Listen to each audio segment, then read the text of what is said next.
Lance, how has the transition to a game week routine gone so far for everyone? I think it's gone very well. Guys are excited.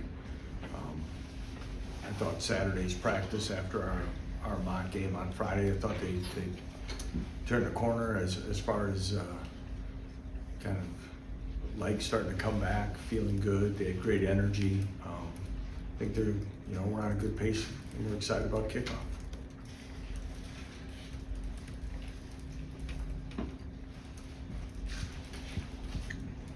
I know we asked you a little about Fresno State last week, but as you guys have dug deeper into the tape, what are some things that you're either expecting to see or things that maybe stood out?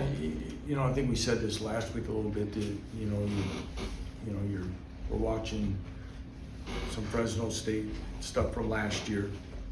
Have the same special teams coordinator and things like that. You look at personnel that's returning. They too have a lot of new guys. I think 43 new guys, high school, portal or junior college signees. Then you look at defense coordinator from Northern Illinois, offense coordinator from South Dakota. Both were highly successful last year. You look at other things that USC did that Coach Entz might have taken with this. So there's a lot of different thoughts that go into this thing early. Try to get some base ideas philosophically. You look at Coach Entz's team when he was head coach of North Dakota State. They were physical. They could run the football. They can wear teams down. There's a lot of things there. So there's a lot of different areas. A lot of you walk into a film room and you're trying to figure out who's playing who sometimes in game. But I do feel again that which will be new. Like really will be a lot in college football. There'll be a lot of new people that you're trying to watch the individual off of his film where he might have come from, but also trying to get an idea schematically. Depth chart wise, there's two oars along the offensive line, left guard and right tackle. Are those positions you expect to rotate during the first game? I see those as rotational right now. I think that's the way Darryl sees it. Both have continued. The way it's listed is the direction we'll end up probably starting at this point. But both those guys, not to say others wouldn't rotate, but those will be more designated rotation right off the bat. Yeah.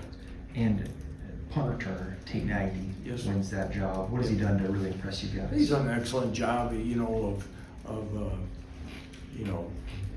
making plays back there as far as tracking the ball, consistent catching. He's, just like when he's at receiver, the first guy, he's excellent at making the first guy miss and get the ball up the field. And Keaton Quebec has done a nice job as well. And I'm sure Keaton will do it sometime this year at some point. But when we made a decision to go with that, Tate was one that won the job. And it's kind of unique for a true freshman in the role and the path that he's taken, but he has experience doing it. He's worked all summer at it, so very confident with him doing it. You guys are playing a veteran quarterback in BJ Warner. What have you kind of seen in tape so far? Again, yeah, a guy who's been in a couple programs, got a lot of career starts. He's seen a lot of different things. He doesn't get rattled. He's obviously been a good leader for the programs that he's competed in before. He's got good arm, good pocket awareness. He's not the tallest, so finding windows is important. But again, he's got proven productivity as an FBS quarterback, and it's not surprising to us that he won the job. And I'm just like at our position, there's new receivers to work with, and I'm sure they're putting things together, but I'm sure they feel that he'll do a great job and give them their best chance to win. And with Bryson Kansey, is he kind of battling injury? Was on the depth chart? Yeah, he's back doing the most. I expect Bryson to be available to dress for Saturday right now. Just really limited on what he's been able to do with the time missed, so we'll see how that progresses. But the last two practices have been highly encouraging, yes. Wanted to ask about the tight ends. You got the three oars on there, and all of them have kind of been praised at various points. What's your overall impression of that position right now? I think it's one of our deeper positions. There's things there that they all do well.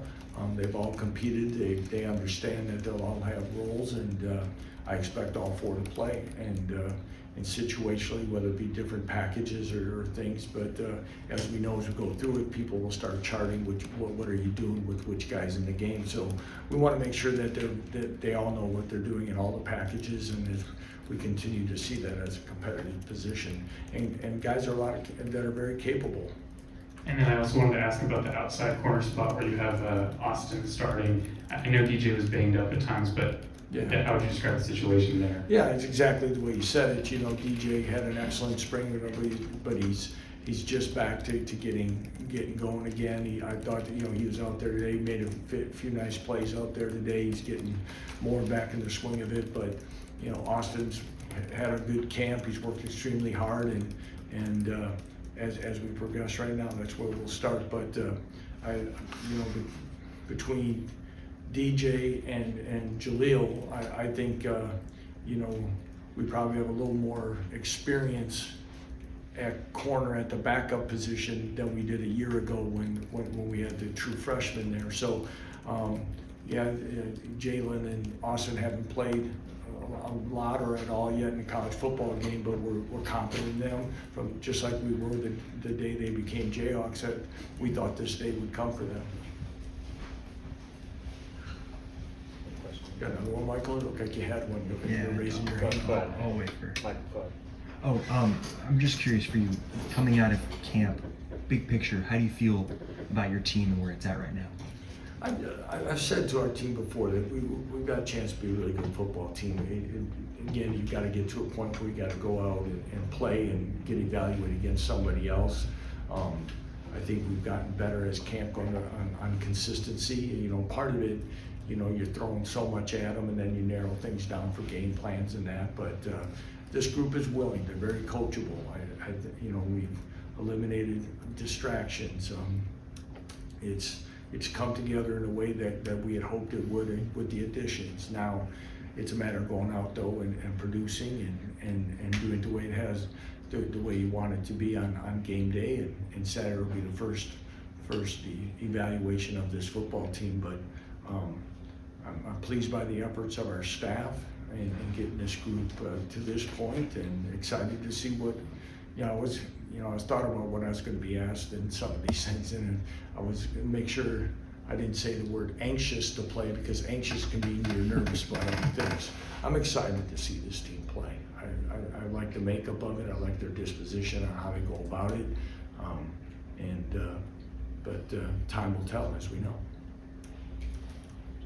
Lance, we've heard a lot in this fall camp about the nickel position, but then I see the depth chart at Hawk. There'll be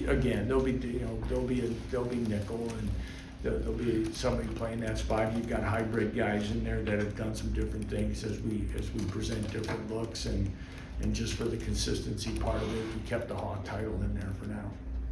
And then with wide receiver, as you look there and you see Emilian and Pickett and Kubeka and Wentz, a lot of battle still going on there. Yeah.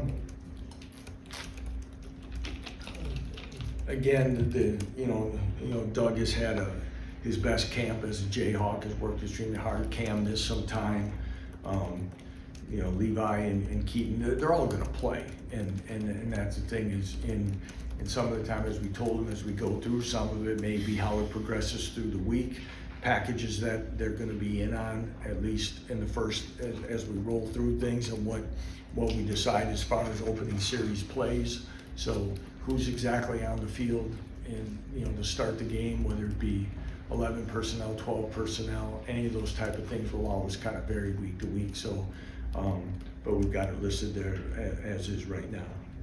And then at linebacker, I'm just curious, what did you see from Bengali and Trey this camp that you liked?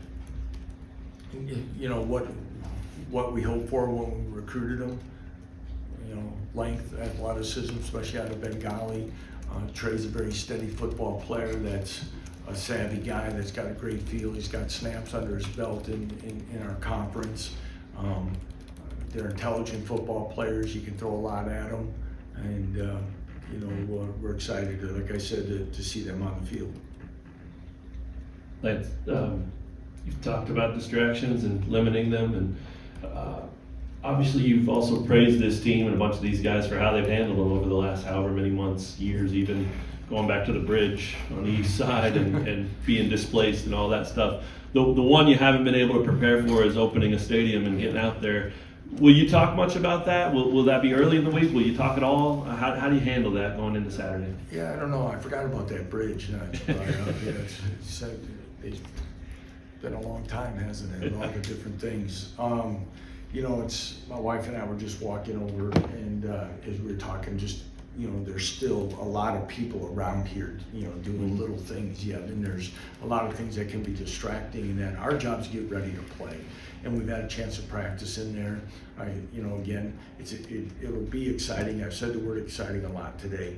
It's going to be exciting. Hopefully, the energy is something that we can thrive off of and things like that. But our job is to get ready to play a football game, and sometimes I don't want to downgrade all the great excitement about this game, the energy, the efforts that have gone in by the athletic department, by our donors and our fans.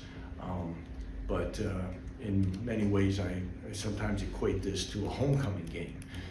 Our job, and like I always say, like homecoming is to play our best football and find a way to win the game. Everything else around it, the pageantry and all the other ceremonial things, is outside of what our responsibility is at the moment.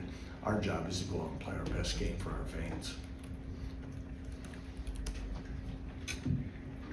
Since you acknowledged that Amir would probably get the start even though you're rotating that position, I was just wondering, because it seems like Amir made great strides over the course of camp, what you've seen from him recently and how he kind of put himself in that position. Again, he's been the most consistent guy at that position. I thought he started to show those signs last spring. He's smart. He's very consistent in technique, and he plays with a nasty streak to him that you need at that position. Tabaka's had a good camp, but Amir's been a little more consistent, and that'll continue to be a position we'll kind of work through as we go. But Amir, we've kind of moved James over to the right side, and that gives us good flexibility that guys have played both sides. And I think I've said it in here before is many times Daryl Leipold and I will look at it, and we look for enough flexibility that if a guy goes down, that our 6 best offensive linemen's on the field, maybe not taken away from the other individual, but not your 9th or 10th and you're too deep. You want to have your best guys available, and I think our linemen understand that.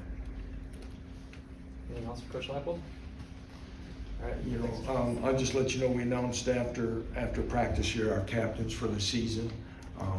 Did you get that out already or no? We didn't. Okay, so Jalen Daniels, Bryce Foster, and Justice Finkley will be our 3 captains, and more than likely we'll rotate at least one other guy as a 4th captain on a weekly basis. Okay.